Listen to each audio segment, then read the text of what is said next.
exchange contract is another good example. And actually, the definition of the foreign exchange risk is the risk that changes in the exchange rate by negatively affect the value of financial institution assets or liabilities. This is an example. If you purchase a government treasury bond from a foreign country, if the foreign country depreciates the value of the assets in the local currency, the value of the assets will drop in the local currency, which means we know by now huge, for example, investments in the US for Japanese market. For example, you buy from Japanese bond or American bonds, and while the price of if you are here in Malaysia, and the rate now is 4 ringgit 25 as of today equals $1. Now, when you buy it, that is actually your investment. But if the dollar depreciates and your currency and for example, the ringgit becomes 4 or 3, $1 is 3 or 4 instead 4.25 or 4.50, then in this case, actually, the value of the dollars that invested in those bonds in the US, when you convert them to ringgits, actually that is the investment in the local currency will drop, so it will be less ringgits, in other words. So returns on foreign and domestic investments are not perfectly correlated. Therefore, the increase in return of the local currency for your deposits may be more than the increase of your foreign currency returns because of the foreign exchange problem. Now, foreign exchange rates may not be actually correlated, which means the changes if you are, for example, if you are making investment in Japan and you are making investment in the US, and the increase in the depreciation in the American dollars doesn't mean that your investment in the Japanese market will increase because the Japanese yen is appreciating. So this correlation between the currencies is not there, and this is why you have always a problem. We already mentioned here. So the Malaysian ringgit to the pound is actually, to the euro, excuse me, is actually different from the Malaysian ringgit to the yen. So it doesn't mean the movement will be correlated. So if you are not diversifying in a very clever way your investment in the foreign currency, then that will create a problem. But actually, this is the issue of foreign currency, which actually we are not covering deeply in this class. Just to give you an example, I have a clearer example. So here, for example, look, for example, this is the volatility. This is the volatility, which means this is actually the yen US dollar exchange rate. See how this volatility goes up and down, goes up and down. So actually investing in banks, when they invest in foreign currency, actually it's very, very risky because of this huge volatility of the currencies, of the exchange rates of different currencies. Now, let me give you this example. Maybe this will be very clear for you. If you have, if the dollar today is, assuming you are an American bank. So if the dollar, you can be Chinese bank, you can be Malaysian bank, you just change the, you can say this is ringgit or any other currency. Okay, if you have, for example, the $1, 1 American dollar equals 100 yen, and you buy 10 shares of Toyota, which is this huge automobile company and in Japan. So 1 year later, there was an increase in the prices. So maybe it's 10%. So actually your investment now is 110. Okay, so the investment now is 10% more in yen, which is 110. So those 10 shares now actually equals 110. But the problem is there was a depreciation in the dollar to the yen. So your investment now, so the yen is highly depreciated. It was 10, it was 100. Now it dropped actually to 120. Also, you are gaining, and your investment is your original investment, which is 100. Now it's 110. But the bottom line, when you come and you change it to dollar, it's actually 110 over the 120, which is the new rate, which actually makes it 916. So this 916 minus your original investment of 100 give you a losses of 84. This is just a clear example of the foreign exchange risk. Now let me move to the next one. This is a very, the country of sovereign risk. We have seen it in so many places in the world. It's just when you invest in some other countries, either you give an investment, either you give loans to big companies in that country, or you actually give loans to that country government or any party inside that country, different country. And then suddenly when it comes to payments, the foreign country will prevent any transferring any payments or any flow of foreign currency out of the country. They just freeze everything. And in this case, you cannot get your money. Of course, this is what we call it foreign risk, political risk. Sometimes we call it sovereign risk, but actually it is, it could be your customer could be okay, no problem. It's just the foreign government, because of the political reasons, economic reasons, whatever, they stop the payments. And this is actually has happened. Now,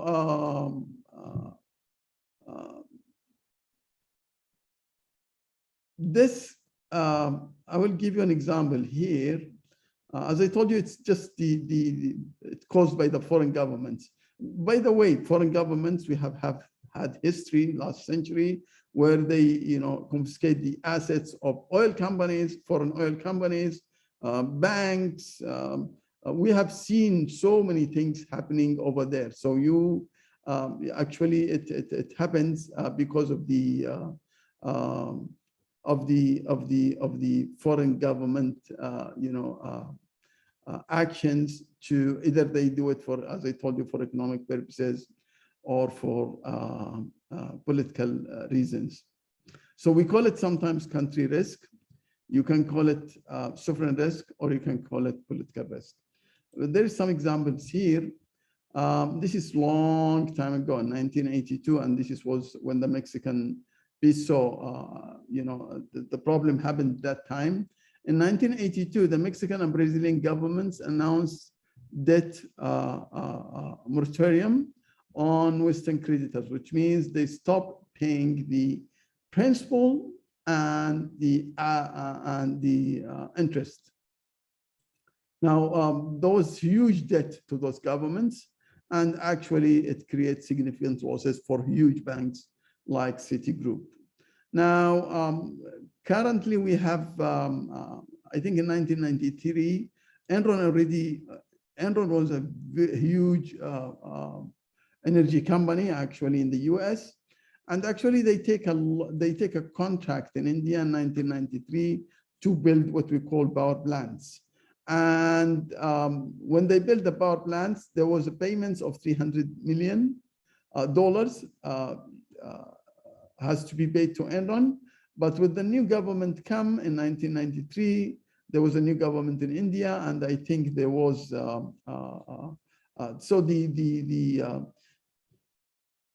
this payment and that contract was actually canceled because the government of India think that the Indians can do it themselves. Now we are not questioning what Enron has done or what the Indian government has done, whatever. We are just saying this political risk or this country risk can be happened for different reasons. basically the Indian government thought that this power plants can be built by Indians, and they are able to do it. So that actually causes the losses of around 300 million for Enron. This is an example in the book, by the way. Technology and operational risk. This is a very interesting risk. And actually, this is coming from the failure of the systems or the people. So we have too many technological, we have systems inside the bank, depends on technology. You can talk about, all the systems now is automated, and you can have huge failure. You can have hacking, you can have bad, systems where customers, accounts and data can be spoiled, stolen, whatever. Bad security, all those cybersecurity crimes, whatever. So all these things about the system, even you can provide, even sometimes you can invest huge amounts or huge capital and the following systems, but those systems, they become obsolete very fast, or you invest in the wrong technology, and this is where the losses comes. So the system, when we talk about the system and related to technology, we are talking about this automation and these huge systems which banks always build to compete. So Bank of International Settlement has defined that, and he said the technology and operational risk is actually risk that is related to the failure of internal process, people or systems from external events. Now, some of those technology and operation risk also can bring some reputational and strategic risk as operational risk. So some financial institutions also include in the operational risk this reputation and the strategic risk. Now, technology risk has seen rapid growth, especially in the following areas. We know the automation in the payment systems. We can see in the clearing houses. FinTech is a huge thing now, and we have now this huge issues of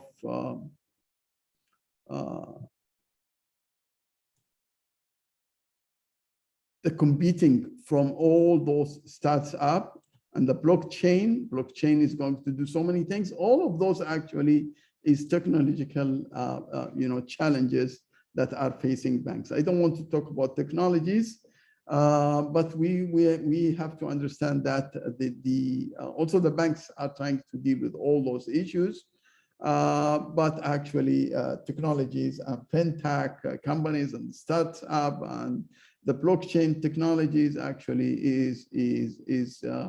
is actually one of the technological risks that banks faces.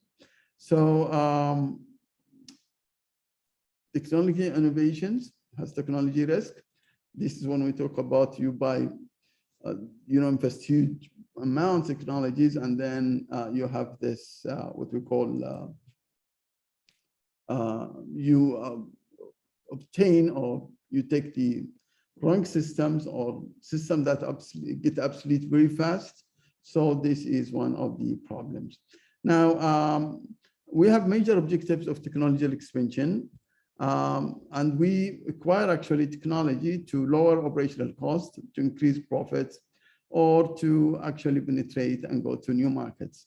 Now, we build also economic of scale, and maybe this is a new term for you or some of you. Economic of scale is implying that the financial institution's ability to lower its average cost of operations by expanding its output to financial services, which means they can use the same data with technologies to introduce new products. For example, I have a huge amount of information about credit cards, and I know the customer, their behavior and their defaulting behavior and this credit quality and all these issues. Now, from this credit cards, I can invent a new product like car loans or housing loans, or so actually this is what we call the economic, this is the economic of scope. This is the economic of scope, which means using the same data to generate cost synergies by producing more than one output. So as I told you, you have information about credit cards, you can create out of that another type of product, and banks do that. People now collect big data, analyze big data, provide so many things when we talk about the economic of scope, which means they produce so many things from the information. Economic of scale, I think everybody knows, which is the ability to decrease your costs and actually increase your profits, because you are actually scaling, which means you are using all your fixed cost, your fixed asset capacity, and that will lead to decrease in the average cost per unit. And this is why the economical scale will actually, end of the day, decrease your cost and of course increase the bottom line, which is the profit. Now let me go to the another one, which is the liquidity risk. Now, liquidity risk is a very interesting issue and one of the most important risks in banks. When we talk about the liquidity risk, it's just the unexpected withdrawal of your deposits. To define it here, we call it, the risk that sudden change in liability withdrawals, which means take any bank here, for example. I know in Malaysia and some other countries, central banks are very strong and they can watch for that, but it can happen in any time where you expect the withdrawals to be 7% in daily basis. And suddenly in one day, you see the withdrawing is going to 20%. Now, if you don't have enough resources, enough liquid resources, either from interbank loans or from the market or from the central bank to help you on that issue, and you default and you delay the payments or those cash withdrawals, then in this case, this 20%, as I thought, it can be 80% in a few hours, and there will be a bank run, whatever. So the liquidity risk, everything could be fine and stable. It will help. There will be a sudden surge or a sudden increase, an expected withdrawal that you cannot actually deal with, and that will, those news will, go everywhere, and you will be in a big problems. Now the liquidation, and when you do that, you have to, banks usually go and liquidate. If you are talking about bank that they will liquidate, but after some time, but also that applies also to insurance companies, that applies to mutual funds, all those financial institutions. For example, mutual funds, if there is a huge, liquidation by the withdrawal of the investors, in this case, you have to sell the whole mutual funds. And when you do it fast, this is the problem. There will be something called fire sale. And the fire sale, you will have to sell in less than the market price. Why you are doing this? Because you are rushing, because you have a liquidity problem. This also applies to banks. They can sell all these securities very fast, in few hours, or in the same day, and they can, they can sacrifice and lose huge difference between the market price and the selling price, which we call it the fire sale. That spread, that huge spread is actually the losses. Now, we have seen too many examples. In Australia, we have Bank of Victoria. During the financial crisis, Lehman Brothers was collapsed because of liquidity. This bank, actually, the Northern Rock, this is another example. You can read about it. Northern Rock was a very good bank, and Bank of England, which is the Central Bank of England, was trying to help. This is in 2008, but they couldn't, because of this huge queuing up. This is a bank run. This is what we call a bank run. because reputation, I mean, the news just spread like fire everywhere that, Northern Rock was collapsing and everybody would come to the bank.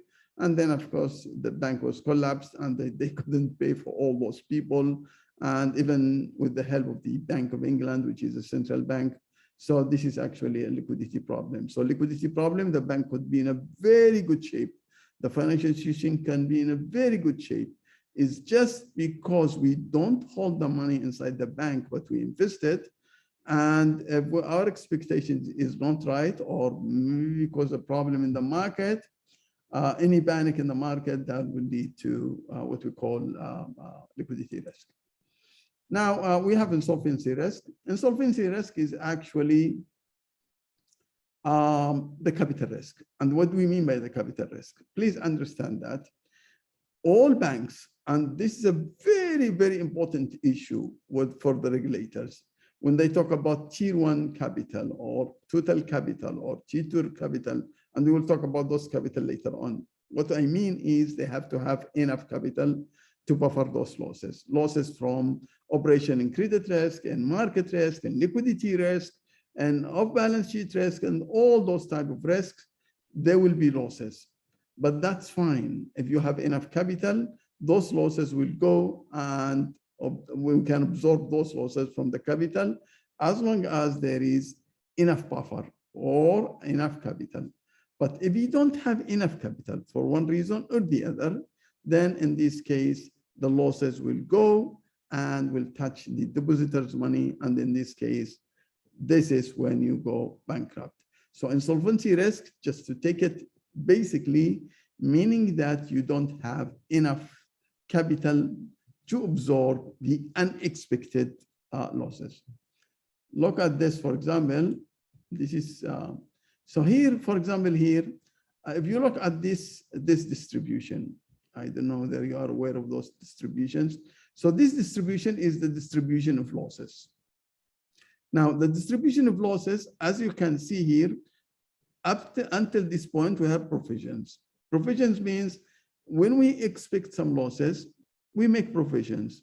So when the losses happens, we can consume these losses. But the second part is the capital.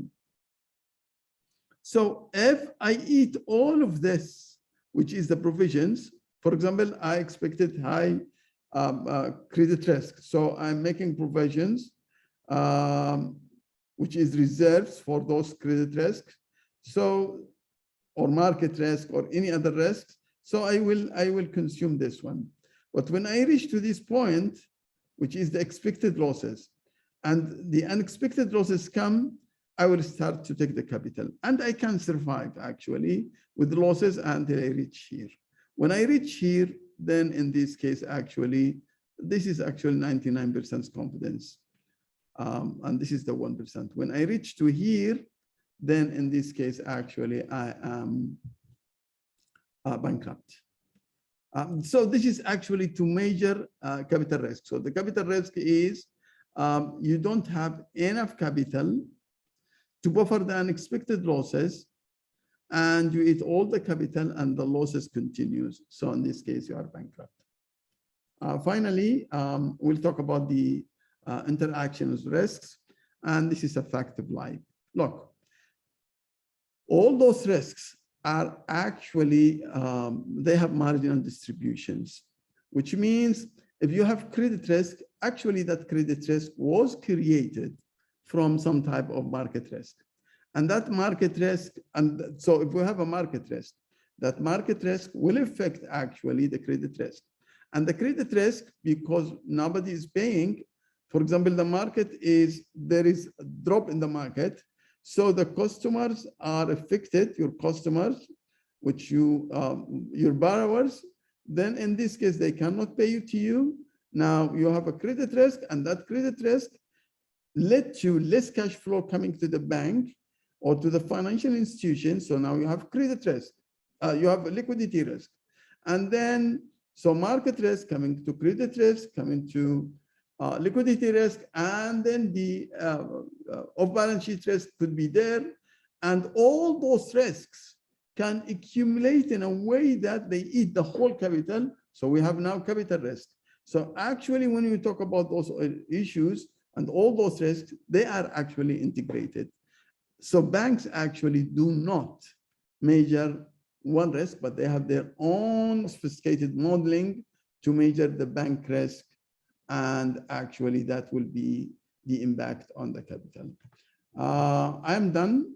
And thank you very much. I hope I didn't take a long time and try to make it speed, to make it fast. So thank you very much and see you in class. Bye-bye.